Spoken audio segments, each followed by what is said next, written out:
നമസ്കാരം, കോമ്പറ്റേറ്റീവ് ക്രാക്കറിലേക്ക് സ്വാഗതം. നമ്മൾ ഇന്ന് വന്നിട്ടുള്ളത് RRB NTPCയുടെ ഡേറ്റ് വന്ന ഒരു സാഹചര്യത്തിലാണ്. നിങ്ങൾ എല്ലാവരും അറിഞ്ഞിട്ടുണ്ടാവും, RRB NTPC എക്സാം ഡേറ്റ് വന്നു മാർച്ച് 16. ഇനി എത്ര ദിവസമുണ്ട്? വളരെ കുറച്ച് ദിവസങ്ങളേ ഉള്ളൂ. ഇത്രയും ദിവസത്തിനുള്ളിൽ എന്ത് ചെയ്യാൻ പറ്റും? നമ്മുടെ സിലബസ്, ഈ കാണുന്ന സിലബസിനെ, CBT 1 എക്സാമിന്റെ സിലബസിനെ എങ്ങനെ നമുക്ക് പഠിച്ചു തീർക്കാൻ പറ്റും ഇത്രയും കുറഞ്ഞ ദിവസം കൊണ്ട്? അതാണ് നമ്മൾ നോക്കാൻ പോകുന്നത്. നിങ്ങൾക്കറിയാം ഈ സിലബസിൽ എന്തെല്ലാം കാര്യങ്ങളുണ്ടെന്ന് അറിയാം. നിങ്ങൾക്ക് എല്ലാവർക്കും നിങ്ങൾ എല്ലാവരും പേടിപ്പിക്കുന്ന ഒരാൾ ഇവിടെ ഇരിപ്പുണ്ട്, ജനറൽ അവയർനെസ്. ഇവിടെ ഒരുപാട് വിഷയങ്ങൾ പഠിക്കാനില്ലേ? ഇന്ത്യൻ എക്കണോമിക്സ് പഠിക്കാനുണ്ട്, ഇന്ത്യൻ പൊളിറ്റി പഠിക്കാനുണ്ട്, ജോഗ്രഫി പഠിക്കാനുണ്ട്, കറണ്ട് അഫയേഴ്സ് പഠിക്കാനുണ്ട്. ഇതൊന്നും പോരാഞ്ഞിട്ട് ഏൻഷ്യന്റ്, മിഡീവൽ, മോഡേൺ ഹിസ്റ്ററിയും പഠിക്കാനുണ്ട്. ഇത്രയും പ്രശ്നങ്ങളുണ്ട്. 40 മാർക്കുണ്ട്. ഇയാളെ ഒഴിവാക്കാൻ പറ്റില്ല. 40% മാർക്കിന്റെ ആളെ ഒഴിവാക്കാൻ പറ്റില്ല, അല്ലേ? സോ എന്ത് ചെയ്യാൻ പറ്റും? ഓരോ വിഷയത്തിനും മനസ്സിലാക്കി പഠിക്കുക. നമ്മൾ ഇന്ന് മനസ്സിലാക്കാൻ പോകുന്നത് എന്താ? എക്കണോമിക്സ് എങ്ങനെ പഠിക്കാം എന്നുള്ളതാണ്. ഓക്കെ, എക്കണോമിക്സിൽ എന്ത് ചെയ്യാൻ പറ്റും?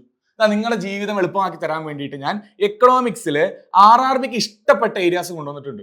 ഏറ്റവും ഇഷ്ടപ്പെട്ട ഏരിയാസിൽ നോക്കുക.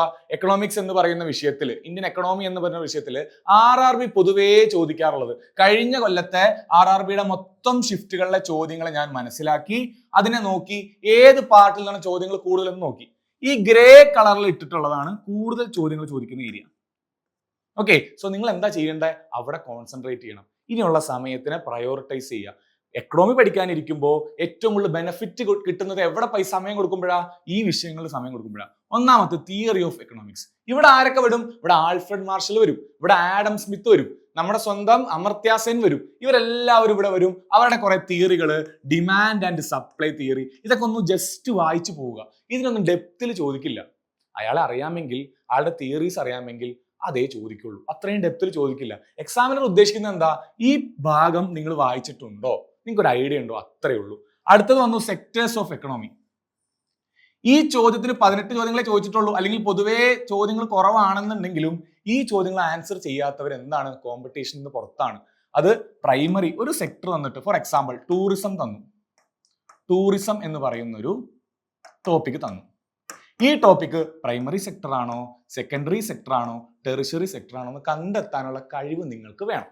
അത്രേ ചോദിക്കുന്നുള്ളൂ. ആ ഒരു ഏരിയയിൽ നിന്ന് ചോദിക്കുന്ന കാര്യങ്ങൾ അത്രയാണ്. ഫോർ എക്സാമ്പിൾ അടുത്തൊരു ചോദ്യം ചോദിക്കാം, കാർഗോ എന്തുമായിട്ട് ബന്ധപ്പെട്ടതാണ്, ഏത് സെക്ടർ ആണെന്ന് ചോദിക്കാം. മൈനിങ് ഏത് സെക്ടർ ആണെന്ന് ചോദിക്കാം. അത്രേ ചോദിക്കുള്ളൂ. അവിടെ ആ ഒരു ലെവലിലാണ് RRB പൊതുവേ കാണുന്നത്. ഇനിയുള്ള സമയങ്ങളിൽ നമുക്ക് അത്രയും ചെയ്യാനുള്ള സമയമേ ഉള്ളൂ. സോ അത് പഠിച്ചു. ഇനി economic planning and 5-year plan and NITI Aayog. ഇവിടെ നിന്നാണ് ഭൂരിഭാഗം ചോദ്യങ്ങൾ ചോദിക്കുന്നത്. ഇത്രയും ചോദ്യങ്ങൾ, 25 ചോദ്യങ്ങൾ ഇവിടെ നിന്ന് ചോദിച്ചു. ഇവിടെ നിന്ന് എന്താ ചോദിക്കുന്നത്? നിങ്ങൾക്ക് അറിയാം, പഞ്ചവത്സര പദ്ധതികൾ, 12ഓളം പഞ്ചവത്സര പദ്ധതികൾ ഉണ്ടായിരുന്നു. അതിനുശേഷം നീതി ആയോഗ് വന്നു. നീതി ആയോഗ് ഇപ്പൊ എന്തെല്ലാം ചെയ്യുന്നു, അതിന്റെ ആദ്യത്തെ ചെയർമാൻ ആരാണ്, ഇപ്പോഴത്തെ ചെയർമാൻ ആരാണ് നീതി ആയോഗിനെ ചെയർ ചെയ്യുന്നത്, ഇതെല്ലാം ചോദിക്കാം. സോ നീതി ആയോഗിന്റെ A to Z കാര്യങ്ങൾ നോക്കുക, റിവൈസ് ചെയ്യുക. പിന്നെ എല്ലാ 5-year പ്ലാനും പഠിച്ചു വെക്കുക. ആ 5-year പ്ലാന്റെ എല്ലാം ഒബ്ജക്റ്റീവ് പഠിച്ചു വെക്കുക. ചില 5-year പ്ലാനിൽ എന്തുണ്ടാവും? അതിന്റെ ആർക്കിടെക്ട് ഉണ്ടാവും. റാവു മൻമോഹൻ മോഡൽ, ഗാഡ്ഗിൽ യോജന, ഇങ്ങനെ ചില 5-year പ്ലാനുകൾക്ക് ആർക്കിടെക്റ്റുകൾ ഉണ്ടാവും. ഓക്കെ, മഹാലനോബിസ് മോഡൽ, അതെല്ലാം ഒന്ന് നോക്കി വെക്കുക. മാക്സിമം മാർക്ക് ഇവിടെ നിന്ന് വരാനാണ് സാധ്യത. ഞാൻ ഇതുവരെ പറഞ്ഞതിൽ ഏറ്റവും കൂടുതൽ ചോദ്യങ്ങൾ ചോദിക്കുന്ന 2 ഏരിയ ഈ പറയുന്നതാണ്. ഇനി ഏതൊരു മത്സര പരീക്ഷയ്ക്കും ഒഴിവാക്കാൻ പറ്റാത്ത ബഡ്ജറ്റൊക്കെ സ്ഥിരമായിട്ട് വരുമ്പോൾ ന്യൂസിലുള്ള GDP. ഈ GDPയുടെ പല വേർതിരിവുകളായിട്ടുള്ള GNP, NNP, NDP, ഇതെല്ലാം. സോ ഇവരെല്ലാം എന്താണ്, ഒരാൾ മറ്റാളിൽ നിന്ന് എങ്ങനെ വ്യത്യസ്തമായിട്ടിരിക്കുന്നു, അതൊക്കെ ചോദിക്കാം. അവിടെ നിന്നിട്ട് അവരുടെ ഇക്വേഷൻസ് ചോദിക്കാം. ആ ഒരു ലെവലിലാണ് നിൽക്കുക. ഇനി വരാൻ പോകുന്നത് money and banking. Money and ബാങ്കിങ്ങിലെ ചോദ്യങ്ങൾ കണ്ടോ? അതെന്തുകൊണ്ടാ? ബാങ്ക് എന്ന് പറയുന്ന സാധനം അവിടെ വന്നു. ബാങ്ക് വന്നപ്പോൾ അതിന്റെ കൂടെ തന്നെ എന്ത് വന്നു? ബാങ്ക് നാഷണലൈസേഷൻ വന്നു. ഓക്കെ, 2 വട്ടങ്ങളിലായിട്ട് എന്ത് ചെയ്യപ്പെട്ടു? ബാങ്ക് നാഷണലൈസ് ചെയ്യപ്പെട്ടു. ഏതെല്ലാം ബാങ്കാണ് നാഷണലൈസ് ചെയ്തത്? ചോദ്യം വരാം. അടുത്ത ബാങ്കിൽ ചോദ്യം വരാൻ പോകുന്ന ഒരു സ്ഥലം ഏതാ? ഏറ്റവും ഇമ്പോർട്ടന്റ് ആയിട്ടുള്ള RBI. RBI എന്ന് എന്തും ചോദിക്കാം. RBIയുടെ ഹെഡ്ക്വാർട്ടേഴ്സ് ചോദിക്കാം, RBIയുടെ ഗവർണർ ചോദിക്കാം. മൻമോഹൻ സിംഗ് ഇപ്പൊ അടുത്ത് മരിച്ചിട്ടുള്ള ഒരാളാണ്, ഒബിച്വറി എന്ന ടോപ്പിക്കിൽ നിന്ന് അത് ചോദിക്കാം. RBI എന്ന് എന്തും ചോദിക്കാം. പിന്നെ അവിടെ നിന്ന് കുറച്ച് ഒരു ബേസിക് ഒന്ന് നോക്കി വെക്കുക. റിപ്പോ എന്ന് പറഞ്ഞാൽ എന്താണ്? ഒരൊറ്റ വരിയിലൊന്ന് എഴുതി വെക്കുക. റിപ്പോ എന്താണ്? റിവേഴ്സ് റിപ്പോ എന്താണ്? അതെങ്കിലും ഒന്ന് പഠിച്ചു വെക്കുക. ഈ കുറഞ്ഞ സമയം കൊണ്ട് അതൊന്ന് പഠിച്ചു വെക്കുക. സോ ബാങ്കിങ്ങിന് നിങ്ങൾ എന്ത് ചെയ്യണം? ബാങ്കിങ് എന്ന് പറയുന്ന ഏരിയയിൽ ഒരു പ്രത്യേക ശ്രദ്ധ വേണം, പ്രത്യേകിച്ച് RBI. അതിനുശേഷം നാഷണലൈസ് ചെയ്യപ്പെട്ട ബാങ്കുകൾ എപ്പോൾ നാഷണലൈസ് ചെയ്തു? ഇന്ദിരാഗാന്ധി ഗവൺമെന്റ് സമയത്ത് നാഷണലൈസ് ചെയ്തു. അത് കഴിഞ്ഞിട്ട് ഏത് സമയത്താണ് നാഷണലൈസ് ചെയ്തത്? ആ സമയമൊക്കെ ഓർത്തു വയ്ക്കുക, ടൈം ലൈൻ ഓർത്തു വയ്ക്കുക. Money and banking. അത് മണി എന്ന് പറയുമ്പോൾ RBIയുമായിട്ട് ബന്ധപ്പെട്ട കാര്യങ്ങൾ, ബാങ്കിങ് എന്ന് പറയുമ്പോൾ ഞാൻ നേരത്തെ പറഞ്ഞ നാഷണലൈസേഷൻ ഓഫ് ബാങ്ക്സ് ആണ് കൂടുതൽ ചോദ്യങ്ങൾ ചോദിക്കുന്നത്. അവിടെ താഴോട്ട് വന്നാൽ ഇൻഫ്ലേഷൻ ചോദ്യങ്ങൾ പൊതുവേ കുറവാണെന്നുണ്ടെങ്കിലും ബേസിക് ആയിട്ടുള്ള കാര്യങ്ങൾ, എന്താണ് ഡിഫ്ലേഷൻ, എന്താണ് ഡിസ്ഇൻഫ്ലേഷൻ, എന്താണ് റീഫ്ലേഷൻ, ഇതിൻ്റെയൊക്കെ ഒരു കാര്യകാരണങ്ങൾ അറിഞ്ഞിരിക്കുക. എന്തുകൊണ്ട് ഇവരെല്ലാം വ്യത്യസ്തമായി, ഏത് ക്രൈറ്റീരിയയുടെ ഏത് മാനദണ്ഡത്തിന് പുറത്താണ് ഇവർ വ്യത്യസ്തരായത് എന്നൊന്ന് നോക്കി വെക്കുക. ശേഷം വരുന്നു ബഡ്ജറ്റ്. റീസെന്റ് ആയിട്ട് ബഡ്ജറ്റ് വന്നതാണ്. ബഡ്ജറ്റിൽ എന്താണ് റവന്യൂ ഡെഫിസിറ്റ്, എന്താണ് ഫിസ്ക്കൽ ഡെഫിസിറ്റ്, ഇങ്ങനെ കുറെ ടേംസ് വരും. ഇനിയുള്ള സമയത്ത് എന്ത് ചെയ്യാനേ പറ്റുള്ളൂ? ഈ ടേമുകളുടെ ഇക്വേഷൻസ് മറന്നു പോകാതെ ഓർത്ത് വയ്ക്കുക. ഇവർ ആരൊക്കെയാണെന്ന് ഓർക്കുക. ഫിസ്ക്കൽ എന്ന് പറഞ്ഞ വാക്കുകൊണ്ട് എന്താ ഉദ്ദേശിക്കുന്നത്? ഡെഫിസിറ്റിന് ഒറ്റ അർത്ഥമേ ഉള്ളൂ, കമ്മി, ധനക്കമ്മി എന്ന് പറയുന്നത്. ഇതിൽ ഫിസ്ക്കൽ എന്ത്, റവന്യൂ എന്ത്? Revenue day to day expense ആണ്.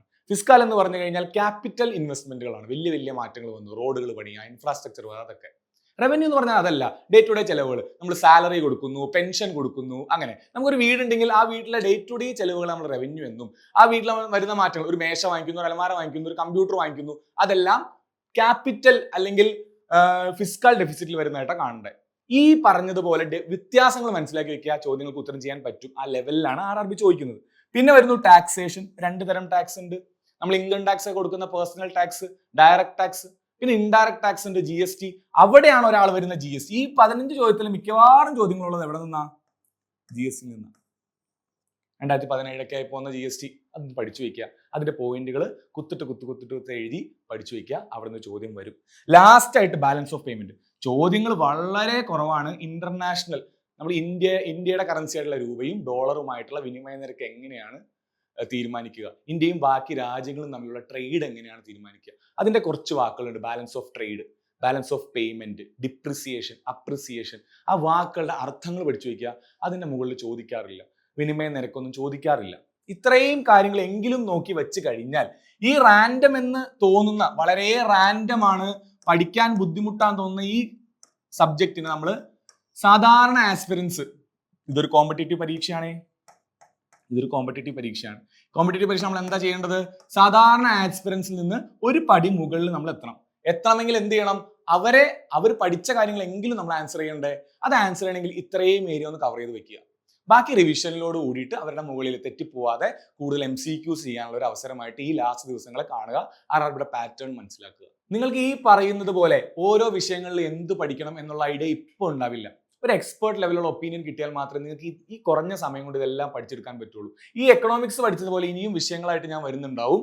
CCയിൽ നിന്ന് ഓരോ അപ്ഡേറ്റ്സിന് വേണ്ടി കാത്തിരിക്കുക. ഇങ്ങനെയുള്ള ഈ കണ്ടന്റ് മനസ്സിലാക്കാൻ ഇതുപോലുള്ള ക്ലാസ്സുകൾ, ഇതുപോലുള്ള ടൈം ടേബിൾ വെച്ച് പഠിക്കാൻ വേണ്ടിയിട്ട് ഒരു NTPC ക്രാഷ് ബാച്ചുമായിട്ട് CC വരുന്നുണ്ട്.